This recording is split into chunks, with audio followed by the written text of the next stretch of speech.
बिस्मिल्लाहिर्रहमानिर्रहीम। लाखों करोड़ों दुरूदो सलाम मोहम्मद मुस्तफ़ा सल्लल्लाहु अलैहि वसल्लम और आले मोहम्मद पर। मैं हूँ उमर दराज गोंदल। एक पॉलिसी के मुतालिक कहा जाता है, जब आपके पास कोई लॉन्ग टर्म पॉलिसी ना हो, कोई सोल्यूशन ना हो, तो डंग टपाओ पॉलिसी होती है, जिसका मतलब होता है जिस ऐसे तैसे दिन गुजारो, कल की कल देखी जाएगी। इमरान रियाज केस इंतहाई अहम केस है, और कल आपने देखा कि पुलिस क्या कह रही थी। पुलिस कह रही थी जी हम सर्च ऑपरेशन करने जा रहे हैं। कहाँ से सर्च ऑपरेशन करना है? फिर लोगों ने कहा कि शायद अब सर्च ऑपरेशन के जरिए बाजियाब करवाया जाएगा, तो बहुत सारी चीज़ें यूं ही चली जाएंगी सवाल जवाब हुए बगैर। आज इमरान रियाज केस के ऊपर एक बार फिर समाअत थी, और ये समाअत लाहौर हाई कोर्ट के अंदर थी। Chief justice Lahore high court justice अमीर भट्टी साहब जो हैं, आज भी उन्होंने बिल्कुल उसी तरह से जो इमरान रियाज के वकील हैं उनसे ये कहा कि जनाब मुझे किसी से खौफ नहीं है, मैं अल्लाह के अलावा किसी से डरता नहीं है, तो आपने जो बात करनी है करें, आप मेरी फिक्र छोड़ दें। और फिर चीफ जस्टिस उनको कह रहे थे मेरे लिए अपनी दुकान ना चमकाएं।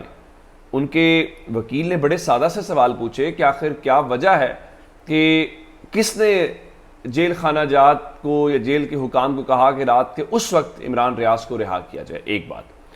अब आज एडवोकेट जनरल जो पंजाब हैं वो भी अदालत के रूबरू पेश हुए, आईजी पंजाब भी पेश हुए, और एडवोकेट जनरल ने कहा आईजी ने मुझे कहा है कि आप मेरी मुआवनत करें। इमरान रियाज के वालिद जो हैं उनको कहा है कि जो वर्किंग कमेटी बनाई है वो उसमें शामिल हो।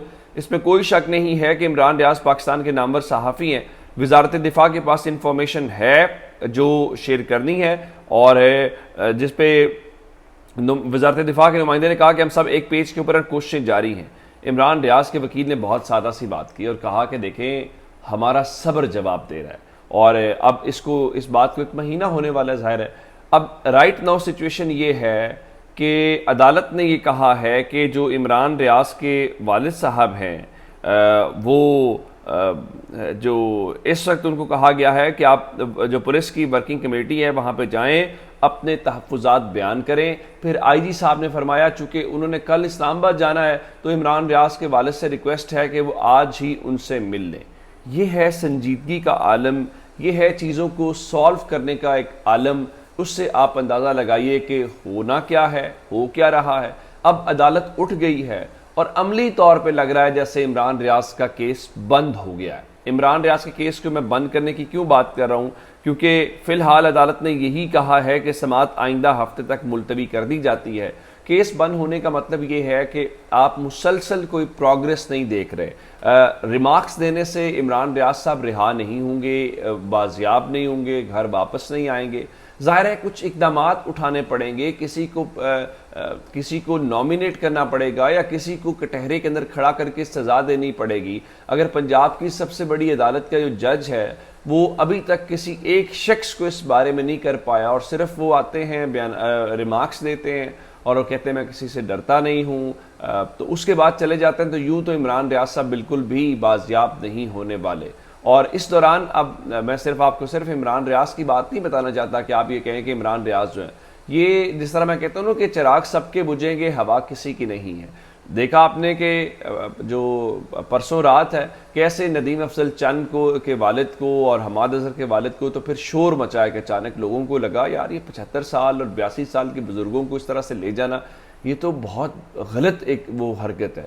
उसके बाद वो दोनों चंद ही लम्हों के बाद वापस घर छोड़ दिए गए। अब अंदाज़ा कीजिए कि जब मैं ये कहता हूँ कि चिराग सबके बुझेंगे हवा किसी की नहीं है, तो अगर इमरान रियाज आपके मुखालिफ हैं और इमरान रियाज जो हैं वो मुखालिफ अप्रोच रखते हैं, आप उनको यूट्यूबर कहते हैं, आप उनको पीटीआई का एक्टिविस्ट कहते हैं, तो फिर ये जान लीजिए कि अगर आप वो कहते हैं कि फिर आपको भी म्यूज़िक फेस करना पड़ेगा। अब जियो न्यूज़ जो है उनके एग्जीक्यूटिव प्रोड्यूसर के मुतालिक खबर आई है कि वो कराची के अंदर लापता हो गए हैं, और लापता क्या हुए हैं बताया गया है कि ज़ुबैर अंजुम साहब जो हैं ये जियो न्यूज़ से वाबस्ता हैं, उनके एग्जीक्यूटिव प्रोड्यूसर हैं। उनके भाई ने बताया है कि जो नामालूम अफराद हैं चंद उनके घर में आए, जिसमें से कुछ ने पुलिस का यूनिफॉर्म पहन रखा था, दीगर मुसल्लह अफराद नकाबपोश थे, और उनके मुताबिक उनको ले जाया गया है और किसी को कोई पता नहीं है कि वो कहाँ पे हैं। राइट नाउ सिचुएशन ये है कि उनका मुकदमा दर्ज करने के मुतालिक भी किसी किस्म की कोई पेशरफ्त नहीं हो सकी कि आखिर उनको किसने गिरफ्तार किया है या कौन लेके गया है। किस मुकदमे के अंदर किया गया है। तो अब जियो न्यूज़ वाले भी आज हम इस सारी सूरत हाल में उनके साथ हैं। हम चाहते हैं कि ज़ुबैर अंजुम साहब खैरियत से वापस आएँ और उनका अगर कोई जुर्म है उनको अदालत पेश किया जाए, उनको उनके ऊपर उस मुकदमे में गिरफ़्तार किया जाए।